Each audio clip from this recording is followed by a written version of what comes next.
यदि आपका फ़ोन चोरी हुआ तो पैसे निकल सकते हैं। OTP कभी दिया नहीं जाता है, OTP हमेशा लिया जाता है। अभी मैंने 2 सेटिंग कर लें, आपका फेसबुक कभी हैक नहीं होगा। और कई सारी ऐप ऐसी हैं जो वो डेटा बाहर बेच देती हैं, कई सारी तो लेजिट है, चलो वो नहीं बेचती होंगी, पर उस डेटा के बेस पे आपको ऐड दिखाए जाते हैं। कुछ ऐसी ऐप भी हैं जो सीधे डेटा बेच देती लेकर आपसे। जो लोन ऐप्स के नाम पे लुटे लोग, वो सारी लोन ऐप्स उन्होंने प्ले स्टोर से इंस्टॉल की थी। हम एक गाइडलाइन बना देते हैं ना कि प्ले स्टोर से एप्लीकेशन इंस्टॉल कीजिए तो सेफ है। अरे वो तो प्ले स्टोर से की थी, तब भी लुटे, क्योंकि लोन ऐप्स आपका कॉन्टैक्ट लिस्ट और पिक्चर्स ले लेती थी। पिक्चर्स को मॉर्फ करेंगे, नेकेड पिक्चर्स बनाएंगे, गाली गलौज लिखेंगे और वो आप ही के दोस्तों और रिश्तेदारों को भेजेंगे और आपसे पैसे मांगेंगे, नहीं तो हम रुकेंगे नहीं। आप दबाव में आके पैसे देना शुरू कर देते हैं। इसको बोलते हैं हम सेक्सटॉर्शन। कहाँ से शुरू होता है? लोन ऐप से।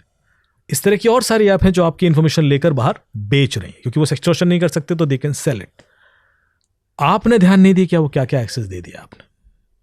और कई बार आप ऐसा भी दे देते हो कि आप OTP ही दे देते हो। शादी का कार्ड आता है आपको wedding.apk, आप इंस्टॉल कर लेते हो क्योंकि आपने तो कसम खाई है शादी में जाने की, और आपका पूरा अकाउंट खाली हो जाता है। बर्थडे कार्ड आता है, इंस्टॉल कर लेते हो। सो आप बेसिकली देख रहे हो कि आप खुद कुछ कर रहे हो, डिवाइस अपने आप हैक नहीं हो रही है। Criminal will never hack your devices to reach to you, criminal will always hack you to reach to your device. तो चलो मैं इसको और सिंप्लीफाई करता हूँ। सपोज करो मैं हूँ और आप एक हैकर हो, आपको मुझे हैक करना है। अब आप कैसे इसकी शुरुआत करोगे कि मेरा फ़ोन हैक कर लो या मेरा लैपटॉप हैक कर लो? सबसे पहले हम शुरू करते हैं रेकी से, रिकॉनिसेंस, जिसको हम बोलते हैं कि आपके बारे में सब कुछ पता कर लेना। तो बहुत सारे OSINT टूल हैं, ओपन सोर्स इंटेलिजेंस टूल। कैसे पता करोगे? जो हमें बता देते हैं, जैसे कि आर्काइव से आपका डेटा निकाला जाता है। जो आप फेसबुक पर लिख रहे हो या डिलीट भी कर रहे हो, वो भी आर्काइव में मिलता है। कुछ तो आपका पब्लिक है, जैसे आपका पब्लिक फिगर है तो आपके लिए तो आपके बारे में जानना आसान है, पर जो व्यक्ति पर्सनल प्रोफाइल पब्लिक में तो मैंने जितना दिया उतना ही है, पर वो बहुत दे दिया है। आप जब आप बोल रहे होते हैं ना, और आप क्या बोल रहे हैं, आपकी पलकें तक इन्फॉर्मेशन पास कर रही होती हैं। आप कहाँ रुके हैं, कहाँ पहुंच लिए, that itself says a lot. और विद AI बहुत कुछ, अभी मैं एग्जाम्पल दूंगा तो आप समझ पाएंगे मैं कहाँ हिंट कर रहा हूं। आप कई सारा ऐसा डेटा, जैसे कि आपने कहीं फीडबैक दिया या लाइक कर दिया या कमेंट कर दिया, start exposing your mindset of that time. और उसके बाद उस माइंडसेट के हिसाब से आपका एक प्रोफाइलिंग कर ली जाती है कि यार ये बंदा इस तरह का है, इसकी ये अच्छाइयाँ हैं, ये बुराइयाँ हैं, ऐसा है वैसा है। और उसके बाद सामने वाला अटैक वेक्टर तैयार करेगा कि यार इसको मैं यदि ऐसा कुछ भेजूंगा ना तो ये ज़रूर फॉलो करेगा या ट्रैप हो जाएगा। यदि मुझे एक बहुत बड़े TV चैनल की जर्नलिस्ट थी जिनको जॉब का ऑफर दिया गया और वो विश्वास कर लिया उन्होंने, तो वो तो जर्नलिस्ट थी। मेरे चैनल की थी, वॉशिंगटन पोस्ट असिस्टेंट प्रोफेसर बन रही थी, तो वो तो सब जानती थी। हाँ। तो दुनिया को लॉजिक सिखाते हैं, वो कैसे विश्वास कर गई? क्योंकि उनकी जिंदगी में उस समय वैसा कुछ चल रहा था और उसी चीज की वजह से उनको लगा कि यार मैंने तो वहां गई थी, वहां इवेंट हुआ था।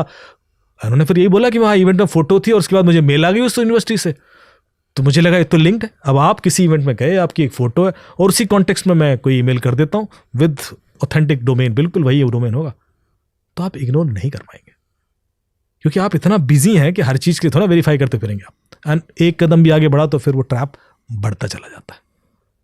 तो इसको बोलते हैं सेकंड स्टेप, अटैक वेक्टर।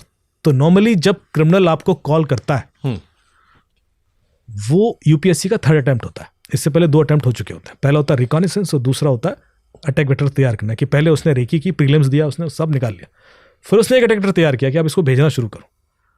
उसमें भी आप गलती कर चुके हो। आपने देखा कि फाइनेंशियल फ्रॉड जब भी हुआ, क्रिमिनल ने कभी आपका पासवर्ड मांगा क्या? नहीं, कभी नहीं मांगता। वो OTP निकालने के जुगाड़ में रहता है, पासवर्ड नहीं मांगता, क्योंकि पासवर्ड आपसे मांगेगा तो 5 मिनट लगेगा। कैपिटल है, स्मॉल है, @ है, @ है, वाईफाई का पासवर्ड ही मांगोगे तो उसको वो रिस्क नहीं लेना है।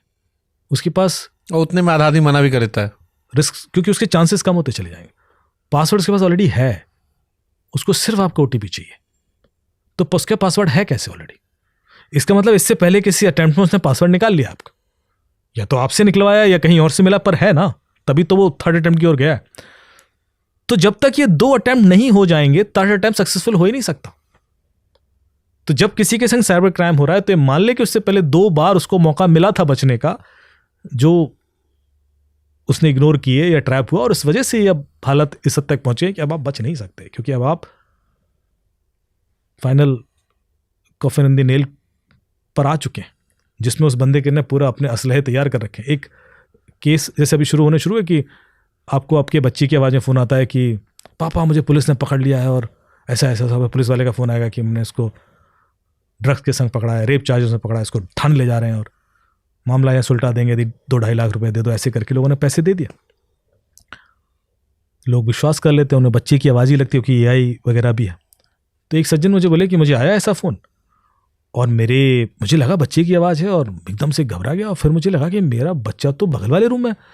तो मैंने उसको कॉल करके बोला, मेरा बच्चा तो मेरे सामने है। तो बोलता है तो क्या हुआ, तुम्हारे भाई का बच्चा होगा। तो बोले मैं 2 मिनट को सोचा, भाई का तो बच्चा नहीं है। मतलब सामने वाला इतना तैयार है कि वो गिव अप नहीं कर रहा है। आप बोल रहे हो कि मेरा बेटा मेरे सामने, तब भी वो गिव अप नहीं कर रहा है। उसकी तैयारी है कि आपके बेटे भाई का भी बेटा है। तो ये 1 सेकंड में नहीं हो सकती तैयारी। यदि आपका फोन चोरी हुआ तो पैसे निकल सकते हैं। देखिए कैसे। अब मैं पूरा तरीका इसलिए नहीं बताऊंगा क्योंकि I am not suppose to tell each and every detail, पर हिंट दूंगा और आप समझ जाएंगे। NPCI जो है, national payment corporation of India, उसने एक प्रोविजन दे रखा है फीचर फोन के थ्रू भी पैसे ट्रांसफर करने का। UPI या फीचर फोन पे भी कर सकते हैं। You don't need smartphone, keypad phone पे भी होता है। उसमें एक कोड होता है *99# करके, तो उसके थ्रू होता है। तो यदि क्रिमिनल ने वो सिम निकाला और किसी फीचर फोन में डाला और *99# करके UPI करना चाहा तो वो कर सकता है, लेकिन उसको UPI पिन चाहिए होगा। उसमें UPI पिन रीसेट का ऑप्शन भी होता है। छोटे टेलीफोन में OTP आ गया।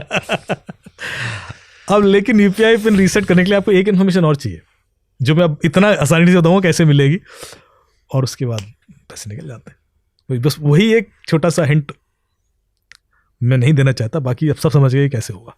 पर आप देखिए रिस्क कितना बड़ा है। यदि आप फोन चोरी हो तो रिस्क ये है कि आपके UPI से पैसे निकल सकते हैं। तो क्या करें, आप अपने सिम कार्ड को लॉक कर सकते हैं। आपके सिम पे पिन लग जाता है। यदि कोई सिम दूसरे फोन में डालेगा तो उसको पिन डालना पड़ेगा, तब जाके वो यूज होगा। तो वो लगा ले। इतना बुद्धि आदमी लगाता है नहीं, इसलिए लुट रहा है। नहीं, पर मैं अभी भी उसको गलत नहीं बताऊंगा। देखिए मेरा जो थॉट प्रोसेस है ना, नहीं आदमी इतना जाता ही नहीं सर, आदमी बड़ा कैजुअल रहता है। आदमी को कैजुअल ही रहना चाहिए। हम सारी चीज़ों के ठेकेदार। हम अब आप किसी साइबर सेफ्टी अवेयरनेस कैंपेन में जाइए, वो आपको ये PPT में साहब पासवर्ड कॉम्प्लेक्स होना चाहिए और इतना लेंथ का होना चाहिए।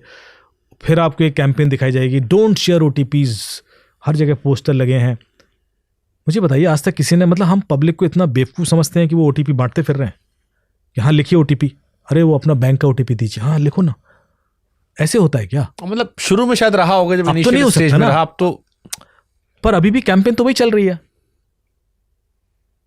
तो ऐसा क्यों है? OTP कभी दिया नहीं जाता है, OTP हमेशा लिया जाता है। अभी मैंने आपको कुछ तरीके बताया, अभी 2 और बता दूंगा तो आपको लगेगा यार ऐसा भी हो सकता है।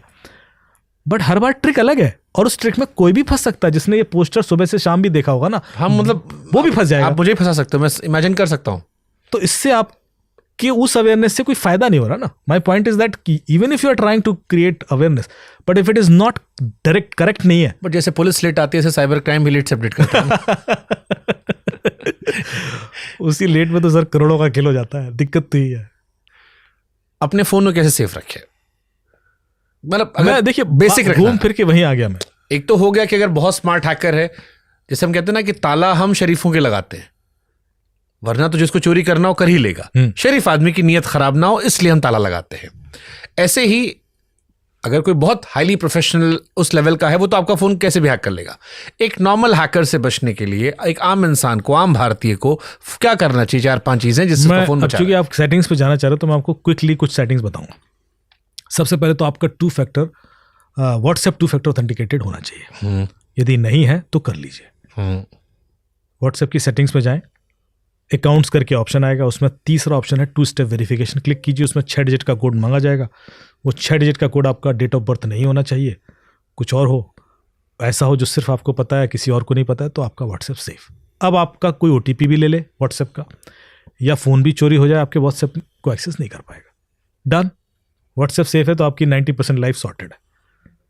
अब आते हैं आपके फेसबुक पर।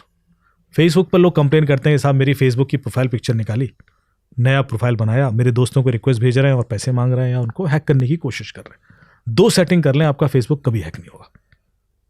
Hack in the sense clone नहीं होगा।